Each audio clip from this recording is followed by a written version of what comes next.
बिहार में हो रहे 1,70,461 पदों के सापेक्ष ऐसे अभ्यर्थी जिनका ग्रेजुएशन में 50% से कम अंक है और उन्होंने बीएड किया हुआ है पीजी के बेस पर, या फिर ऐसे अभ्यर्थी जो कि कैटेगरी से बिलोंग करते हैं और कैटेगरी में चूंकि बीएड में प्रवेश 5% का रिलैक्सेशन दिया जाता है, यानी 45% पर ही एडमिशन हो जाता है, तो क्या ऐसे अभ्यर्थी आवेदन करने के लिए पात्र हैं? इसके अलावा अन्य राज्यों में ऐसे अभ्यर्थी जो कि इंटर के बेस पर जिन्होंने डीएलएड कोर्स में एडमिशन लिया और उनमें भी जो कैटेगरी वाले अभ्यर्थी होते हैं उनको 5% का रिलैक्सेशन दिया जाता है, तो वो 45% पर डीएलएड में एडमिशन ले लेते हैं, तो क्या वो आवेदन करने के लिए पात्र हैं बिहार की शिक्षक भर्ती प्रक्रिया में?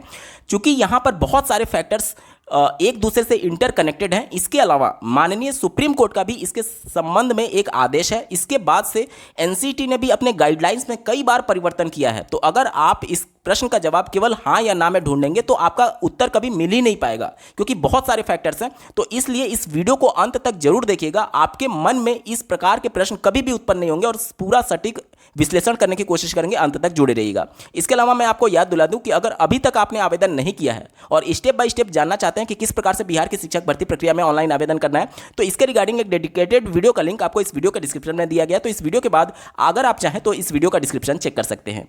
चलिए दोस्तों, आज के इस महत्वपूर्ण वीडियो को शुरू करते हैं।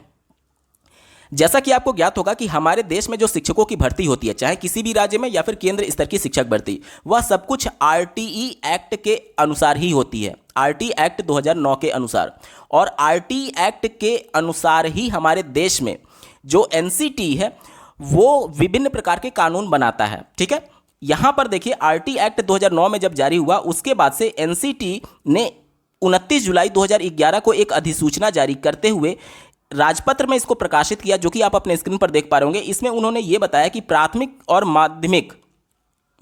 और उच्च प्राथमिक के लिए अलग अलग पात्रता क्या होगी, उसके संबंध में एक राजपत्र जारी किया है, जो कि आप अपने स्क्रीन पर देख पा रहे होंगे। देखिए, प्राथमिक के लिए न्यूनतम आहारता, देखिए प्राथमिक की बात की जा रही है। ठीक है, प्राथमिक के लिए जो न्यूनतम आहारता है वो क्या क्या है, ध्यान से देख लीजिए। पहला है आपका 50% इंटरमीडिएट के साथ आप 2 वर्षीय डिप्लोमा कोर्स यानी डीएलएड होने चाहिए। दूसरा है 45% के साथ इंटर के साथ आपका 2 साल का डिप्लोमा होना चाहिए। इसके अलावा कम से कम 50% अंकों के साथ इंटर के साथ आपका बीएलएड कोर्स होना चाहिए, जो कि 4 वर्ष का होता है। इसके अलावा 50% अंकों के साथ साथ इंटर के साथ विशेष शिक्षा यानी स्पेशल एजुकेशन में आपका डीएलएड कोर्स होना चाहिए। यहाँ पर भी डीएलएड ही है, देखिए। इसके अलावा स्नातक यानी कि ग्रेजुएशन के साथ साथ आपका 2 साल का डिप्लोमा कोर्स होना चाहिए। यहाँ तक क्लियर हो गया? अब ध्यान से देख लीजिए, पूरे प्राइमरी में जो भर्ती होती है उसमें बीएड का कहीं भी नामो निशान नहीं है। बीएड का कहीं भी नामो निशान नहीं है। 2011 में जब अधिसूचना जारी की गई थी, बीएड को बाद में शामिल किया गया था। आपके मन में सवाल आ सकता है कि उत्तर प्रदेश में 2011 में ही 72,825 शिक्षकों की भर्ती आई थी, उसमें बीएड को शामिल किया गया था। देखिए, ये विशेष अधिकार के अंतर्गत होता है। आरटी एक्ट के धारा 23 के उपधारा 2 में यह मेंशन किया गया है कि केंद्र सरकार अगर चाहे और किसी भी राज्य में अगर शिक्षकों की संख्या पर्याप्त नहीं है, जो कि मिनिमम एलिजिबिलिटी होती है, यानी डीएलएड की संख्या पर्याप्त नहीं है, तो वहां पर कुछ शिथिलता बरत सकती है और बीएड को अलाउ कर सकती है। इसी विशेष अधिकार का प्रयोग करते हुए राज्य सरकार ने केंद्र सरकार से इसको लागू करने के लिए सिफारिश की थी और उस समय उत्तर प्रदेश में 72,825 शिक्षकों की भर्ती में बीएड को अलाउ किया गया था। और उस समय आप देखेंगे 2011 का जो ये अधिसूचना है एनसीटी का राजपत्र में, उसमें बीएड को शामिल नहीं किया गया था, लेकिन केंद्र सरकार के विशेष अधिकार के तहत बीएड को प्राथमिक में शामिल किया गया था। ये यहाँ तक क्लियर हो गया? आगे बढ़ते हैं। देखिए, अगर आपने डीएलएड कोर्स कर रखा है तो डीएलएड में आपका या तो 50% इंटरमीडिएट में हो जाए, अगर इतना भी नहीं है तो 45% भी अगर आपका इंटर में है तो आप आवेदन करने के लिए पूरी तरीके से पात्र हैं। ठीक है, कोई टेंशन नहीं है डीएलएड के लिए। 45% भी अगर आपका इंटर में है तो आप आवेदन करने के लिए पात्र होते हैं। कुछ राज्य ऐसे होते हैं जो कि ग्रेजुएशन के आधार पर डीएलएड में प्रवेश देते हैं। ठीक है, तो वहां पर देखिए, उत्तर प्रदेश में डीएलएड में प्रवेश लेने के लिए बाध्यता रखी गई है कि आपका 50% होना चाहिए ग्रेजुएशन में, लेकिन एनसीटी इस प्रकार की कोई बाध्यता नहीं रखता है। एनसीटी का कहना यह है कि ग्रेजुएशन मिनिमम एलिजिबिलिटी है ही नहीं।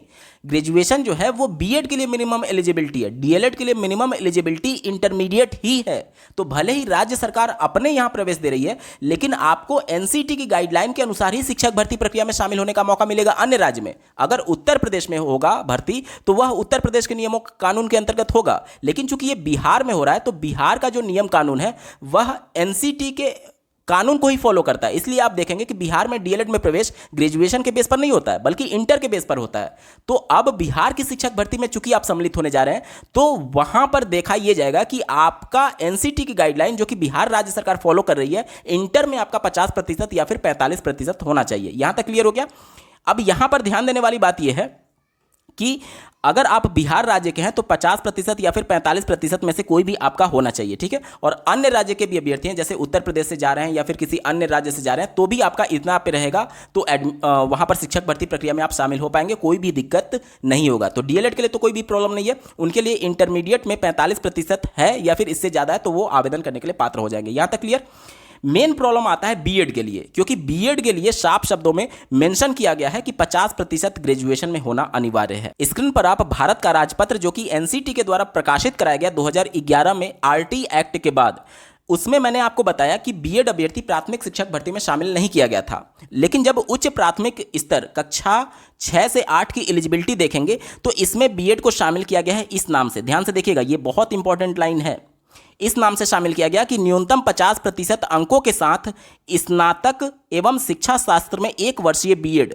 यहां पर 1 वर्षीय क्यों मेंशन किया गया है? क्योंकि 2015 तक पूरे देश भर में जो बीएड चलता था वो एक ही वर्ष का हुआ करता था, इसलिए स्पेशली यहां पर 1 वर्ष का बीएड मांगा गया है, ठीक है।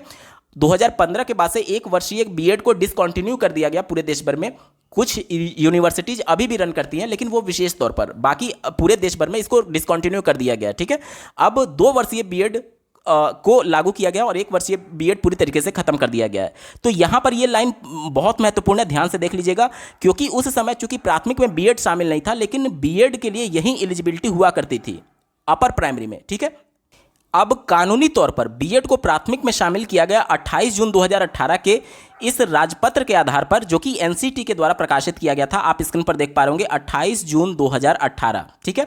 इसमें बीएड के संबंध में प्राथमिक शिक्षक भर्ती में क्या मेंशन किया गया, ध्यान से देखिएगा। 50% अंकों के साथ स्नातक तथा शिक्षा स्नातक बीएड। यहां पर देखिए मैंने आपको क्या बताया कि 2015 में चूंकि ये डिसकंटिन्यू कर दिया गया था 1 साल का बीएड, इसलिए यहां पर शिक्षा स्नातक मेंशन किया गया, 1 वर्षीय नहीं मेंशन किया गया है। यानी कि ये हूबहू वही लाइन है जो कि 2011 में जो प्रकाशित किया गया था उससे संबंधित है। ध्यान देने वाली बात यह है कि ये 28 जून 2018 में प्रकाशित हुआ और वो 2011 में प्रकाशित हुआ था, तो 18 में चूंकि 1 वर्षीय बीएड खत्म हो गया था इसलिए यहां पर 1 वर्षीय बीएड का जिक्र नहीं किया गया है। मैं आपको क्यों बता रहा हूं, इसलिए बता रहा हूं क्योंकि एनसीटी जो ये शब्द लिखी हुई है प्राइमरी में शामिल करने के लिए, यही शब्द उस समय अपर प्राइमरी में लिखा गया था। यहां तक एनसीटी का कानून क्या कहता था ये आप चीजों को समझ पा रहे थे। अब ये मामला उत्तर प्रदेश सरकार के संज्ञान में आता है कि ऐसे अभ्यर्थी जिनका 50% से कम मार्क्स है वो पात्र नहीं है शिक्षक भर्ती में सम्मिलित होने के संदर्भ में। उस समय चूंकि अपर प्राइमरी का मामला था 2011 में जो प्रकाशित किया गया था, इसलिए 2015 में उत्तर प्रदेश सरकार एक मामले को माननीय इलाहाबाद हाईकोर्ट में चैलेंज करती है, जो कि उत्तर प्रदेश में पहले से शिक्षक थे सर्विस में, उनका 50% नहीं था ग्रेजुएशन में, तो उनको बाहर निकालने के लिए सिस्टम के लिए माननीय इलाहाबाद हाईकोर्ट में उत्तर प्रदेश सरकार एक याचिका दायर करती है, जिसमें जो अभ्यर्थी थे वो हार जाते हैं याचिका और उत्तर प्रदेश सरकार जीत जाती है। इसी को लेकर के माननीय सुप्रीम कोर्ट में फिर से एक याचिका दायर की जाती है अभ्यर्थियों के द्वारा, जिसे दायर किया गया है श्री नीरज कुमार राय जी के द्वारा। आप स्क्रीन पर देख पा रहे होंगे, ये 2015 का मामला है। इस मामले में माननीय सुप्रीम कोर्ट ने क्या आदेश दिया इसके बारे में एक बार बात कर लेते हैं। इन view of fair stand of learn additional Solicitor General and view of Rajasthan and Uttarakhand High Court, we do not find any reason to deny similar relief to the applicants.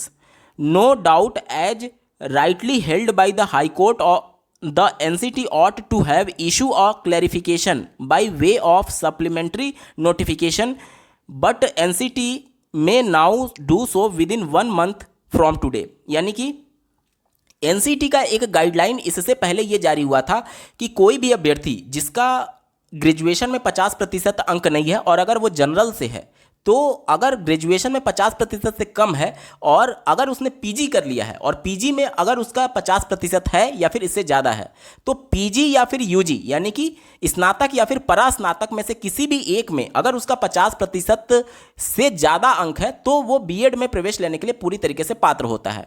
इसी को आधार बनाते हुए माननीय सुप्रीम कोर्ट ने यह कहा कि आप इस नोटिफिकेशन को लेकर के 1 महीने के अंदर एक सप्लीमेंट्री नोटिफिकेशन जारी करिए जिसमें ये सभी बातें क्लियर हो कि हाँ इस प्रकार की एक गाइडलाइन है। क्योंकि उस समय 2015 में जब ये मामला माननीय सुप्रीम कोर्ट में गया और इसका आदेश 2017 में आया था, मैं आपको स्क्रीन पर दिखाता हूं, देखिए 2017 में 25 जुलाई 2017 को ये फैसला आया हुआ था, 25 जुलाई 2017 को। तो 25 जुलाई 2017 को जब ये फैसला आया तो माननीय सुप्रीम कोर्ट ने आदेश दिया कि एनसीटी का इस प्रकार से एक गाइडलाइन है कि जब आप ग्रेजुएशन या फिर पोस्ट ग्रेजुएशन में से किसी में भी आपका 50% होना चाहिए। तो ये इतने डाउट हैं क्यों? जो बंदा पोस्ट ग्रेजुएशन के बेस पर बीएड किया हुआ है वो भी पूरी तरीके से पात्र होगा शिक्षक भर्ती प्रक्रिया में सम्मिलित होने के संदर्भ में।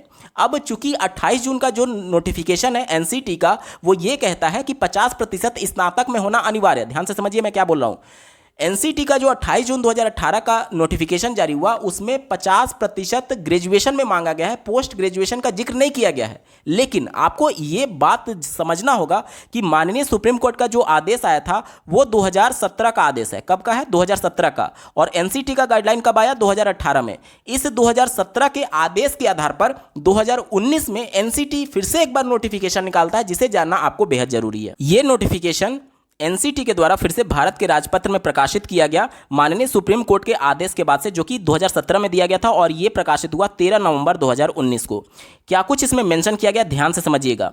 यहां पर यह मेंशन किया गया है, देखिए, राष्ट्रीय अध्यापक शिक्षा परिषद द्वारा जारी की गई 29 जुलाई 2011 की अधिसूचना को नीरज कुमार राय तथा अन्य बनाम उत्तर प्रदेश तथा अन्य मामले में 2017 की सिविल अपील संख्या के माध्यम से सर्वोच्च न्यायालय में चुनौती दी गई थी। और माननीय सर्वोच्च न्यायालय ने दिनांक 25 जुलाई 2017, जो कि अभी मैंने आपको दिखाया, के अपने आदेश के माध्यम से राष्ट्रीय अध्यापक शिक्षा परिषद यानी एनसीटी को अंकों की प्रतिशतता के संबंध में निर्दिष्ट करते हुए एक पूरक अधिसूचना जारी करने के निर्देश दिए थे। अध्यापक संशोधन उपयुक्त को नियमावली की अधिसूचना की तारीख से भूतलक्षी प्रभाव से, ध्यान से देखिए बहुत महत्वपूर्ण पॉइंट है, भूतलक्षी प्रभाव से लागू किया जाना था। यह प्रमाणित किया जाता है कि संशोधित नियमावली को भूतलक्षी प्रभाव से लागू किए जाने से किसी की प्रत्याशी को कोई भी प्रतिकूल असर नहीं पड़ेगा। भूतलक्षी क्या होता है?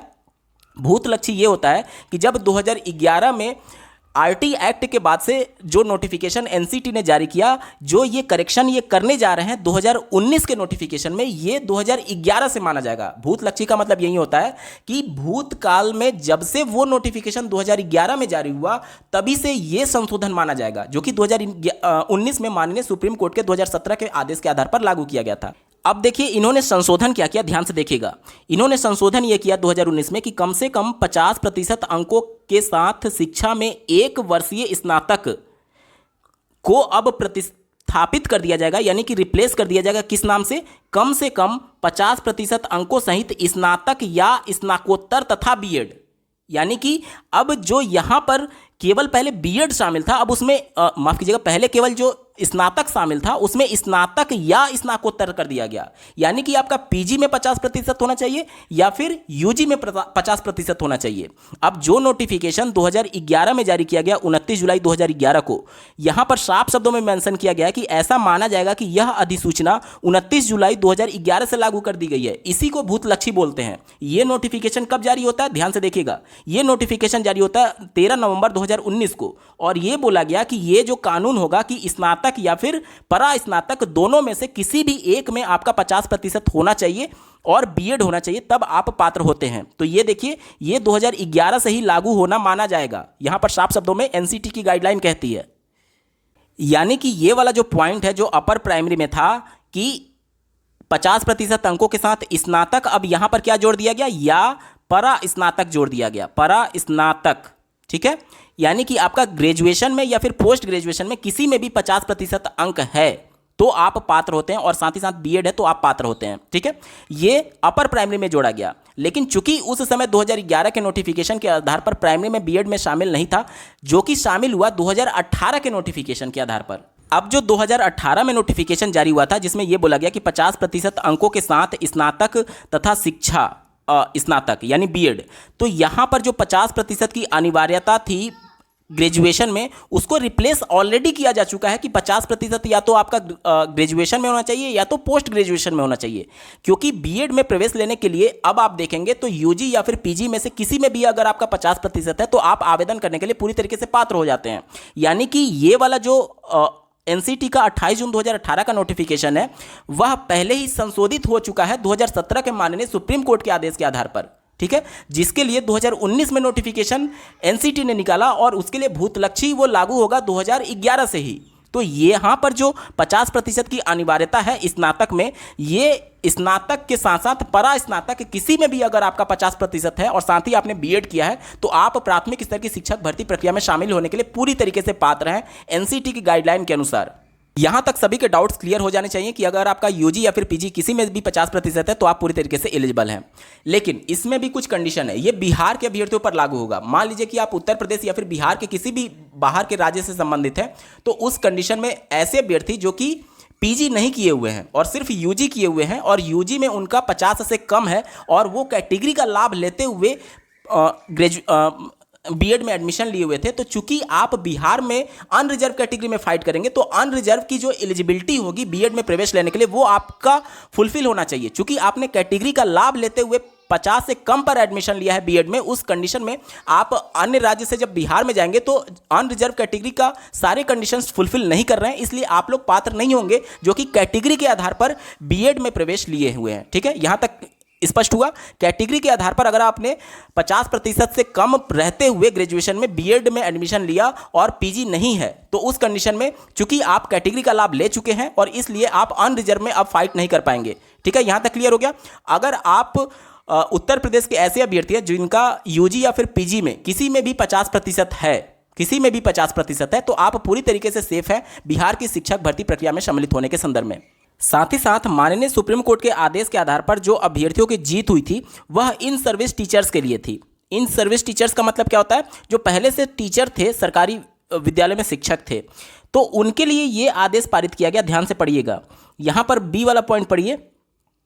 परंतु जोड़ा जाए, लेकिन शर्त यह है कि स्नातक स्तर पर अंकों की न्यूनतम प्रतिशत की शर्त उन पदधारियों के मामले में लागू नहीं होगी जिन्होंने शिक्षा में स्नातक अथवा प्राथमिक शिक्षा में स्नातक अथवा समतुल्य 29 जुलाई 2011 से पहले दाखिला ले लिया है। यानी कि ऐसे अभ्यर्थी जिनका ग्रेजुएशन में 50% से कम नंबर है, ध्यान से सुनिएगा, 50% से कम नंबर है और वह 29 जुलाई 2011 से पहले शिक्षा में स्नातक यानी बीएड में प्रवेश ले लिए हैं या फिर प्रारंभिक शिक्षा में स्नातक में प्रवेश ले लिए हैं, तो ऐसे अभ्यर्थी जिनका ग्रेजुएशन में 50% से कम नंबर भी है और 2011 से पहले वो बीएड में प्रवेश ले लिए हैं तो भी वो पूरी तरीके से पात्र होंगे। ध्यान से समझिए मैं क्या बोल रहा हूँ। देखिए, 50% की तो अनिवार्यता है ग्रेजुएशन या फिर पीजी में। अगर आपका ग्रेजुएशन में 50% नहीं भी है लेकिन 29 जुलाई 2011 से पहले अगर आपने बीएड में प्रवेश ले लिया है, भले ही आपका ग्रेजुएशन में 50% नहीं है या फिर पीजी में 50% नहीं है, तो भी आपका पूरी तरीके से मान्य होगा ये बीएड और इसके आधार पर आप शिक्षक भर्ती प्रक्रिया में सम्मिलित हो पाएंगे। लेकिन आपका जो बीएड में एडमिशन होना चाहिए वो 29 जुलाई 2011 से पहले का होना चाहिए। अगर 29 जुलाई 2011 से बाद अगर आपने बीएड में प्रवेश लिया तो आपका ग्रेजुएशन या फिर पीजी किसी में भी 50% होना चाहिए। अगर नहीं है तो आपका ये बीएड एक तरीके से सेफ नहीं है, आप बीएड करने के लिए पात्र ही नहीं थे। ठीक है, लेकिन 29 जुलाई 2011 से पहले अगर आपने बीएड में प्रवेश लिया और उस दौरान आपका ग्रेजुएशन या फिर पीजी किसी में भी 50% नहीं है तो भी आप सेफ हैं। आपका ये बीएड पूरी तरीके से सेफ है और इसके आधार पर आप शिक्षक भर्ती प्रक्रिया में सम्मिलित हो पाएंगे। यहां तक क्लियर? इसके अलावा आपके मन में यह प्रश्न आ सकता है कि चूंकि 50% पीजी या फिर यूजी में किसी में भी अगर आपका है तो आप आवेदन करने के लिए पात्र हैं, लेकिन जो आपका आवेदन करने के दौरान ऑप्शन आ रहा है बीएड वाले अभ्यर्थियों के लिए, देखिए यहाँ पर जो पहले से सर्किल है या फिर चिन्हित है इसको आप इग्नोर करिएगा। इसके बाहर देखिए नीचे वाला जो है ये बीएड वाले अभ्यर्थियों के लिए है जिसमें लिखा गया है कि 50% अंकों के साथ स्नातक तथा शिक्षा स्नातक। ठीक है, तो ये बीएड के लिए है और बीएड के लिए केवल यही एक विकल्प ही है प्राथमिक स्तर की शिक्षक भर्ती प्रक्रिया में। तो ऐसे अभ्यर्थी जो कि पीजी के बेस पर 50% अंकों के साथ उन्होंने बीएड किया है, तो जो वो अपना डॉक्यूमेंट अपलोड करेंगे वो किसका करेंगे, यूजी का या फिर पीजी का। तो चूंकि आपने पीजी के बेस पर किया है तो आप अपना डॉक्यूमेंट पीजी का अपलोड करेंगे। जो भी आपको सर्टिफिकेट अपलोड करना है वो पीजी का अपलोड करना है, क्योंकि आप पीजी के बेस पर इस भर्ती प्रक्रिया पे सम्मिलित हो रहे हैं। क्योंकि यूजी में आपका 50% से कम था और एनसीटी की गाइडलाइन के अनुसार आप पीजी के बेस पर सम्मिलित होने जा रहे हैं, तो पीजी के ही डॉक्यूमेंट को अपलोड करेंगे और चुनेंगे आप इसी को ही चुनेंगे। क्यों?